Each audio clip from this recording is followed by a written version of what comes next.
Yo, yo, yo, what's going on, everybody? Y'all already know who it is. It's your favorite gamer girl, Crunk Girl 711, aka Jaleesa. Shouts out to SheAttack.com before I even get started. But y'all already know what it is. New episode, episode 3. Let's get crunk. Let's get crunk. Let's get crunk. So, y'all already know what it is, man. I'm about to talk about a lot of sports talk, but I decided to bring y'all some different gameplay today. No Madden. It's all about that 2K today. Like I told y'all, man, I play sports like crazy. Madden, 2K, don't matter what it is, basketball, football, boxing, I'm gonna be playing it. And this right here is my career mode. And I just want to put a little backdrop, let y'all know what I be doing out there with my dude. He's like a overall like a 81 maybe. I haven't been really been playing 2K that often like I used to because there's so many games coming out. So I've been trying to put my time into other games, but I got back on here, you know what I'm saying, back like I never left. But anyways, that is not what this video is about. Just wanted to let y'all know what the backdrop was. The video today is about the megaton of sports that we got this weekend. Like, I've never seen so many great things going on this weekend when it comes to sports in one weekend alone. From the Manny Pacquiao Mayweather fight to the Game 7 with the Clippers and the Spurs to today with the Golden State Warriors playing against the Grizzlies. Who else played today? The Wizards played today. The Wizards beat the Atlanta Hawks. We're gonna get into that a little minute ago, but like a lot of stuff happened. I think MLB had some games. The NHL had some games. The NFL draft was this weekend. It started Friday. I think they're on maybe the sixth round, maybe. Like a lot of stuff happened this weekend, so we're gonna cover all this stuff, and we're gonna go and I'm gonna start off with today. The Warriors, they manhandled Memphis 101-86. It was a real good game, you know what I'm saying? They were at home. They just looked outmatched right then, but hey man, it's only game 1. So Golden State looked really good, yo. Steph Curry had a game high 22 points. And they took them kind of easily, to be honest with you, but it's only game 1, man. It's a 7-game series, so we're going to see where it goes from there. Also, the game today was the Washington Wizards and the Atlanta Hawks, and that was actually stunning, to say the least. I didn't think the Wizards were going to come out the way they've been coming out and been playing. From Bradley Beal to John Wall to the Truth, which is Paul Pierce. They've been playing their asses off, and I got to commend them, man.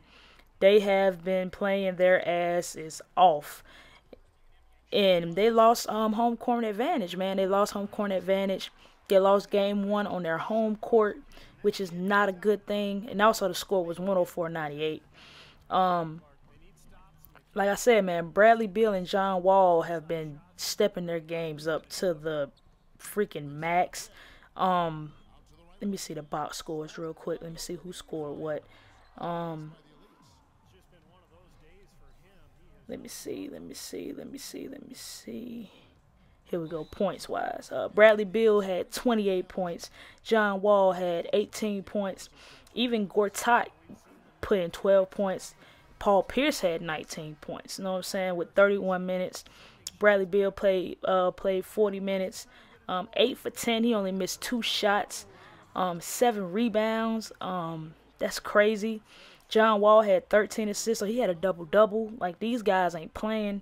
They're in it for the long haul, and Atlanta got to regroup. Atlanta can't be losing home court advantage, yo. They got to win this next game, and they got to still win at the Wizards because they just got outclassed and outplayed. Carroll had 24 points. Al Horford for the Atlanta Hawks, he had a double-double. He had 17 rebounds, 17 points. But they going to need more than just that, man. They're going to have to step it up. Jeff Teague is going to have to step it up more, and they just going to have to do a lot better job, yo, because they just lost a game that they should have won. They should have won that game. They let the Wizards come in there and steal that game. So that's ridiculous. NFL draft-wise, man, you already know who went number 1. Jameis Winston from Florida State, quarterback. He went number 1. Number 2 was I think his name is Mariota. He went number 2. And basically the draft went like everybody thought. You know what I'm saying? Winston is going to the Bucks. You know what I'm saying? He's going to the Buccaneers. Mariota's going to Tennessee unless they do a trade. Fowler, he's a defensive end. He went to Jaguars. Cooper is going to may be a great fit for Oakland. You know what I'm saying? I'm a huge Rams fan. So for the people who are Rams fans, man, we got rid of our actual running back, and we got a new running back from Georgia, Gurley. We got him in the draft, so I'm really excited to see what the Rams are going to do this season. Maybe not even this season, next season. We picked up a quarterback. Then that's something that we really needed because we got rid of Sam Bradford. You know what I'm saying? So I'm real excited, man. I'm really, really, really excited. And the last thing I want to talk about today, pretty much, man, the fight. I've been hearing a lot of people bitch, moan, and complain about this fight. And my thing to say about that is, if you wanted a slugfest, you bought the wrong fight. You bought the wrong fight on pay-per-view, man. Mayweather hasn't knocked anybody out in about 10 years. And that's just being real with you. He wasn't. I knew he wasn't gonna knock Pac-Man out, but he could have hit him with more shots, because if you can tell when you watch the fight, you could tell Mayweather could have hit him with a lot more combinations, but he chose not to. He was winning, and he was winning handedly. He was winning. It wasn't like a slugfest where he was hitting him with a whole lot of shots and all this type of stuff, but he was winning, and winning handedly at that. Pac-Man couldn't touch him. Pac-Man couldn't do nothing to make him stop running, as they say. You know what I'm saying? Clenching. When he got the chance, he was clenching. He wasn't letting him get any type of consistency. It looks like he stumbled. He didn't know what was going on. He was trying to figure him out, and he just looked like he was just struggling. It just felt to me like Pac-Man just didn't come in there with a great game plan. For anybody who knows Mayweather, they know he's defensively a technician. You are not hitting him straightforward. Pac-Man shouldn't have tried to go straight at him. He was getting hit with mad jabs. He was getting hit with a lot of power punches, but they were all connecting. Pac-Man was throwing flurries, and they weren't hitting anything. I'm going to give y'all a percentage. Pac-Man only hit this man with 19% of his punches. And he threw almost 400 and something punches, and he only threw 20. I think Mayweather threw 20, 30 more punches than him. But he significantly did not hit him at all. He didn't hurt him. He didn't do nothing to this man. You get what I'm saying? The fight was not a thrilling fight. It wasn't an entertaining fight, and I will say that. But Mayweather doesn't care about entertaining you guys. He doesn't. He cares about winning. He does not want to lose. If he wanted to entertain you guys, he might have lost last night, because Pac-Man probably would have caught him with a nice couple of them punches that he had. But Mayweather fought the fight that I knew he was going to fight, and anybody who is a Mayweather fan probably knew he was going to fight. He's not an entertaining boxer. He's an efficient boxer, and he's a boxer who is going to not let you hit him. He's not going to let you get him into a corner and just go to work. He's not going to let you just stand in front of him and think that you're going to just hit him. No.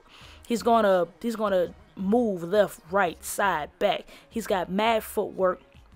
His punches are relentless. He's got a nice little punch game, and he's a counter puncher at that. Pac-Man isn't a counter puncher. Pac-Man is a bull. He's going to try to come in and open you up. And the thing is, you can't open up somebody who you can't catch. He couldn't catch him. He wouldn't stay still. And that's the thing that nobody wants to say. That's what Mayweather does. You can't beat him. Oh, he just want to hold and hug and run. So you want him to stand in front of him and get his ass knocked the fuck out. Really? No. That is not what Mayweather was going to do, and I knew that's what he wasn't going to do. He was not going to stand in front of that man and give y'all a show. If you wanted a show, go to heavyweight. Go look at heavyweight niggas, heavyweights fight. Watch those people fight, yo. Those people are going to knock each other out and all that. Mayweather is not knocking nobody out. Pac-Man might knock people out, but he ain't knocking Mayweather out. And if there's a rematch, you're going to get the same thing again. He may throw some more combinations, but he ain't. Pac-Man is not beating Mayweather from what I saw last night. He's not fast enough. He wasn't using his footwork to his advantages and cutting the angles off. He wasn't doing none of that. You know what I'm saying? When I say none of that, he wasn't doing none of that. He caught him with a couple of good licks, though. He won a couple of rounds. But for the whole 12 rounds, Mayweather was playing with him. At the end of the 12th round, he was in there shaking and baking and playing with that man. It looked like he wasn't even tired at one point. You know what I'm saying? He was like playing with him the last couple of rounds because he knew he was winning. And I hate to say it, but I watched the fight and I saw the same thing. I know Mike Tyson then was like, they waited 5 years for this, and Oscar De La Hoya was like, I don't like these kind of matches, but you knew what you're getting into when you watch a Mayweather fight. The other 48, the other 47 matches he had, other than the first couple, I say maybe the first 20 matches in his career, he was doing the same exact thing. He's clinching, he's, know what I'm saying, dodging, he's not letting you hit him. He's doing things that a lot of fighters don't do. They just want to stand in the middle of, if you want to see somebody stand in the middle of the ring and go toe-to-toe, you looked at the wrong fight. I'm a Mayweather fan, but I'm a Pac-Man fan too. Pac-Man is a bad man, but Mayweather just showed that he's way more faster than him. He's way more defensively sound than him. And in this fight, he was smarter. He was the smarter fighter. It just is what it is, man. He was hitting it with jabs, hitting it with, I think he threw like almost 230 jabs, and his percentage was like 30% of, like 30, almost 40% of his jabs was hitting him. He was hitting him with right hand jabs. He was hitting him with straight rights. He was getting him, and it was like, oh, he's running. I'm like, oh, if he's running, how did he hit more? He got more hits and he got more punches landed than Pacquiao. Pacquiao could not touch him. You know what I'm saying? For somebody who's supposed to be the aggressor, you should be the one that's hitting more than you're missing. And he wasn't. A lot of his punches were not touching Mayweather. He wasn't getting hit with a lot of punches. So I don't know what it is, man. Y'all wanted to be entertained. Y'all watched the wrong match. I'm just being so honest with you. But yeah, man. That's it for that, yo. Next up, the playoffs are looking real good, man. I don't know who's going to win since the Spurs are out, because I was probably just going to go for them. My team is the Sixers, and you know we ain't going nowhere. So I don't know exactly where the playoffs are headed. I got a feeling, I got a feeling that it's going to be Golden State and Cleveland. And if that's the case, I want Golden State to win. But I got a feeling that Cleveland's going to have a problem in this second round against the Bulls, because they're not going to have Kevin Love. So that means LeBron James is going to have to step up, and he's going to have to step up big. You get what I'm saying? He's going to have to step up really, really huge, because Kevin Love is a centerpiece. He got hurt last round. He got a dislocated shoulder, and that's going to hurt, man.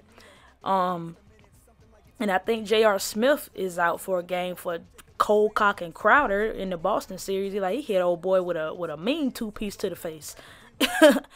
But enough of the sports talk, man. This is the end of my gameplay. Just showing y'all my badges for my career mode and everything like that, upgrading and stuff. So I'm gonna be showing y'all a lot more of this 2K15, and 2K16 is coming out soon. Shouts out to my boy Noodles that I went to college with. He's actually working with Spike Lee on 2K16 with the camera work, man. That's dope. But anyways, this is your girl Jaleesa, aka Crunk Girl 711, and I'm out. That was the episode 3 of Let's Get Crunk. Man, sports was just ridiculous, man. Sports this weekend was crazy, and I had to work. Shouts out to sheattack.com, man, and we out. Holla.